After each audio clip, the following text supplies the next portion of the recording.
नमस्कार दोस्तों। भारत में रसायन विज्ञान के जनक माने जाने वाले आचार्य प्रफुल्ल चंद्र राय जी की आज हम आपके सामने जीवनी लेकर आए हैं। वे सादगी पसंद और देशभक्त वैज्ञानिक थे जिन्होंने रसायन प्रौद्योगिकी में देश के स्वावलंबन के लिए अप्रतिम प्रयास किया। सादा जीवन, उच्च विचार वाले बहुआयामी व्यक्तित्व से प्रभावित होकर महात्मा गांधी जी ने कहा था, शुद्ध भारतीय परिधान में अवस्थित इस सरल व्यक्ति को देखकर विश्वास नहीं होता कि यह महानतम वैज्ञानिक हो सकते हैं। प्रफुल्ल चंद्र राय जी का जन्म 2 अगस्त सन 1861 में मैसूर जिले के ररौरी गांव में हुआ था। यह स्थान अब बांग्लादेश में है तथा खुलना जिले के नाम से जाना जाता है। इनके पिता हरिश्चंद्र राय इस गांव में प्रतिष्ठित जमींदार थे। वे प्रगतिशील और खुले दिमाग के थे। आचार्य राय की मां भुवन मोहिनी देवी भी एक प्रखर चेतना संपन्न महिला थीं। इसका प्रभाव इन पर पूरा पड़ा। आचार्य राय के पिता अपना पुस्तकालय चलाते थे। अंग्रेजी शिक्षा की ओर इनका झुकाव था, इसलिए उन्होंने अपने गांव में एक मॉडर्न स्कूल की व्यवस्था की जिसमें प्रफुल्ल ने प्राथमिक शिक्षा पाई। बाद में उन्होंने अल्बर्ट स्कूल में दाखिला लिया। सन 1871 में प्रफुल्ल अपने बड़े भाई नलिनीकांत के साथ डेविड हेयर के एक स्कूल में प्रवेश लिया। डेविड हेयर खुद शिक्षित नहीं थे, परंतु उन्होंने बंगाल में पश्चिमी शिक्षा के प्रचार के लिए महत्वपूर्ण भूमिका निभाई। आचार्य राय को अध्ययन में बड़ी रुचि थी। 12 साल की उम्र में 4 बजे वे उठ जाते थे और पाठ्य पुस्तकों का अध्ययन करते थे। चैम्बर्स बायोग्राफी में उन्होंने अपनी कई बार पढ़ी थी। वे सर W.M. जोन्स, जॉन लेंडेन और अन्य भाषाई उपलब्धियों तथा फ्रैंकलिन के जीवन से काफी प्रभावित थे। 1879 में उन्होंने 10वीं की परीक्षा उत्तीर्ण की। फिर आगे की पढ़ाई मेट्रोपॉलिटन कॉलेज विद्यासागर कॉलेज से आरंभ की। प्रफुल्ल चंद्र राय ने 11वीं में मुख्य विषय के रूप में रसायन विज्ञान को अपना विषय बनाने का निर्णय लिया। प्रफुल्ल चंद्र के मन में गिल क्राइस्ट छात्रवृत्ति के इम्तिहान में बैठने की इच्छा जगी। यह इम्तिहान लंदन विश्वविद्यालय की मैट्रिक परीक्षा के बराबर माना जाता था। इस इम्तिहान में ग्रीक, लैटिन, जर्मन भाषाओं का अच्छा ज्ञान होना जरूरी था, जिसे पास करने के बाद छात्रवृत्ति मिल जाती थी और आगे अध्ययन के लिए इंग्लैंड जा सकते थे। अपनी लगन और मेहनत के बल पर इन्होंने इस परीक्षा में सफलता हासिल की और इंग्लैंड के लिए रवाना हो गए। नए देश, नए रीति रिवाज पर प्रफुल्ल चंद्र ने इन सबसे जरा भी चिंता नहीं हुई। अंग्रेजों की नकल उतारना उन्हें पसंद नहीं था। उन्होंने चोंगा और चपकन बनवाई और इसी वेश में इंग्लैंड गए। उस समय वहां लंदन में जगदीश चंद्र बसु अध्ययन कर रहे थे।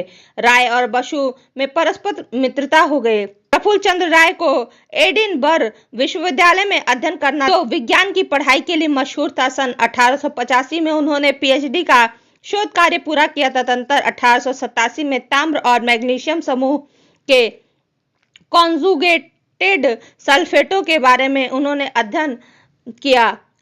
एडिनबरा विश्वविद्यालय ने उन्हें DSc की उपाधि प्रदान की। उनके उत्कृष्ट कार्यों के लिए 1 साल की अध्ययन वृत्ति भी मिली और एडिनबरा विश्वविद्यालय की रसायन सोसाइटी ने उन्हें अपना उपाध्यक्ष चुना। तदुपरांत वे 6 साल बाद भारत वापस आए। उनका उद्देश्य रसायन विज्ञान में अपना शोध कार्य जारी रखना था।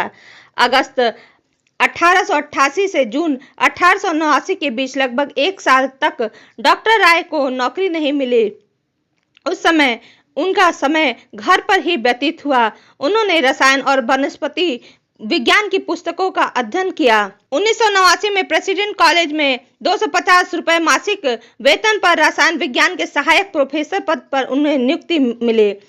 सन 1911 में वे प्रोफेसर बने। उसी वर्ष ब्रिटिश सरकार ने उन्हें नाइट की उपाधि से सम्मानित किया। सन 1916 में वे प्रेसिडेंट कॉलेज से रसायन विज्ञान के विभागाध्यक्ष के पद से सेवानिवृत्त हुए। फिर 1916 से 1936 तक इसी जगह पर एमेरिटस प्रोफेसर के तौर पर कार्य किया। सन 1933 में काशी हिंदू विश्वविद्यालय के संस्थापक पंडित मदन मोहन मालवीय ने आचार्य प्रफुल्ल चंद्र राय को DSc की मानद उपाधि से विभूषित किया। उन्होंने कच्चा माल के क्षेत्र में स्वदेशी उद्योग की नींव रखी। सन 1892 में अपने घर में ही एक छोटा सा कारखाना निर्मित किया और बेरोजगार युवकों की मदद की। वे हर दिन कॉलेज से शाम तक लौटते और फिर कारखाने में काम पे जुट जाते थे।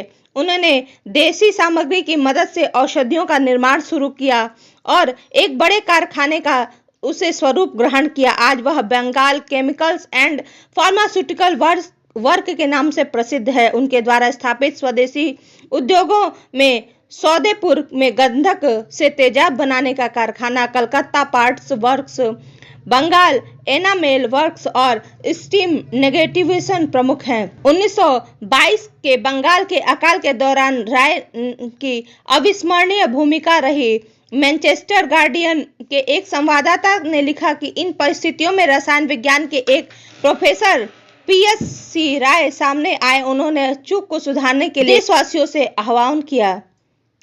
धनाढ्य परिवार की महिलाओं से सिल्क के वस्त्र और गहने को तक दान करवाने का उन्होंने आग्रह किया। स्वतंत्रता संग्राम में उनकी प्रमुख भागीदारी रही। गांधी जी भी उनसे बहुत ज्यादा प्रभावित थे। शोध संबंधी लेखकों में राय ने लगभग 200 पर्चे प्रकाशित किए। उन्हें कई प्रकार के दुर्लभ खनिजों का ज्ञान था। उनका उद्देश्य मेंडलीफ की आवर्त सारणी में छूटे हुए तत्वों को खोजना था। उन्होंने रसायन विज्ञान के क्षेत्र में अपनी काफी महत्वपूर्ण भूमिका निभाई और अपने ज्ञान को हिस्ट्री ऑफ हिंदू केमिस्ट्री नामक ग्रंथ में 2 खंडों में लिखा।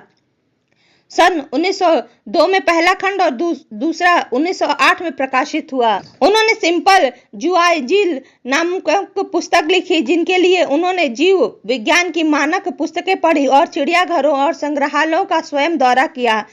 उन्होंने बासुमती, भारतवर्ष, बंगलार बानी, प्रवासी, आनंद बाजार पत्रिका और मानसी जैसी पत्रिकाओं के लिए बहुत सारे लेख लिखे। उन्होंने अपनी आय का 90% दान कर दिया था। सन 1922 में उन्होंने महान भारतीय कीमियागार नागार्जुन के नाम पर वार्षिक पुरस्कार शुरू करने के लिए 10,000 रुपये दान दिए।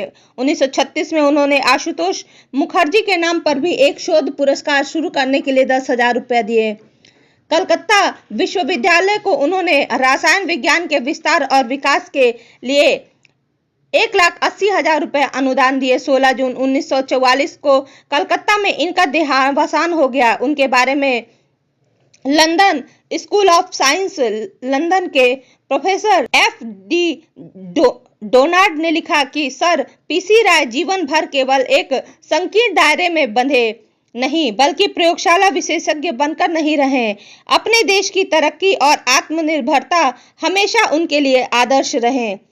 धन्यवाद दोस्तों। यदि इनकी जीवनी अच्छी लगी हो तो प्लीज इसे लाइक शेयर सब्सक्राइब करना ना भूलें।